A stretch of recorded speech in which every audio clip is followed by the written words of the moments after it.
in it. They're going to have a press conference at noon over at the RNC headquarters. We've got this situation in Wisconsin. We'll give you more details later, but it's a real fight in Wisconsin. You got a thing in Michigan where they're talking about decertifying this or not able to certify it. You've got Georgia with a great lawyer, Lynn Wood, on this consent order that's never been public, that he's fighting in federal court, representing the citizens of Georgia, not the campaign. You've got Grinnell, Adam Laxalt, and Matt Schlapp, who are guys that are all business. They're in Nevada, and they're saying, hey, this thing stinks to high heaven. You got the 135,000 in the supervisor's race that was thrown out. You've got 15,000 either dead or moved. They say there's going to be a lot more. And we're not even talking about Arizona, but you got 5 battles going on. We're in federal court in Pennsylvania. You've seen that they didn't enforce the injunction. Is this a rearguard action, or is the movement spending its time in assisting the president and closing the victory on November 3rd? If we do not fix this, if we do not expose this fraud, they're not going to get worse at it. They're going to get better at it, and we will never win another national election again. Those are the stakes in these fights in the several states that you've discussed. And I don't think that, like, to really get a full audit across the enterprise, we have to flip every one of these states at once. Here's my prediction, Steve. We flip one of these states that the media has called for Joe Biden, and the whole veneer comes down. The whole fiction that he's President-elect Joe Biden and that this thing is over is eroded if you're able to see that there was fraud sufficient to flip a state. Because then I think the American people will say, well, wait a second. Like, if you lied to us about Georgia, we got to ask some more questions about Wisconsin. Or if you lied to us about Wayne County, Michigan, how are we supposed to believe what went on in Fulton County, right? And I think that asking those tough questions is an important obligation the president has, not for his own political fortunes, but for the future of a populist movement that is very much opposed by the people who run these places where they're more susceptible to fraud.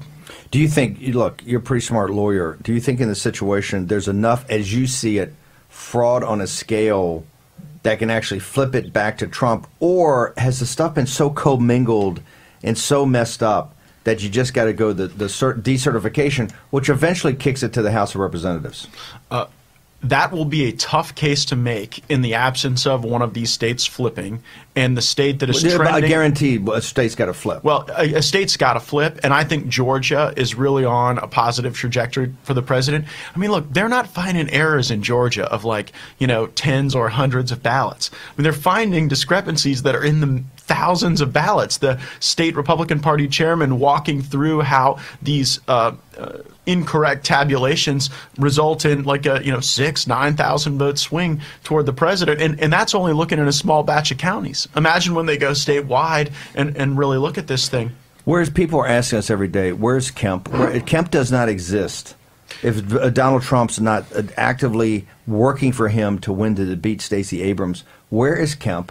This lieutenant governor is a disaster. The Secretary of State is the worst. He's on MSNBC every day burying the president. How can this possibly happen in this party? Well, I think the Secretary of State is largely covering for this consent decree with the Stacey Abrams crowd that we talked about. And, like, for those who are listening who don't understand the significance of these decrees, what happens is when people don't have the power to change the laws through the elected legislature, they just go and sue. And then that lawsuit becomes a platform for the far left to sort of come together with the corporate elite establishment right and cut a deal that cuts out the representative process. So that what we they are can't supposed to get, have in they our can't get a republic. statutory change because they don't really have the stroke. So Right. what they do is they get they sue, then get in a room with nobody watching, cut a consent, and that consent essentially becomes statutory. And once a judge signs off on that, once the parties sign off on it, these private agreements entered into by litigants have the force of law that exceeds what the elected representatives of the people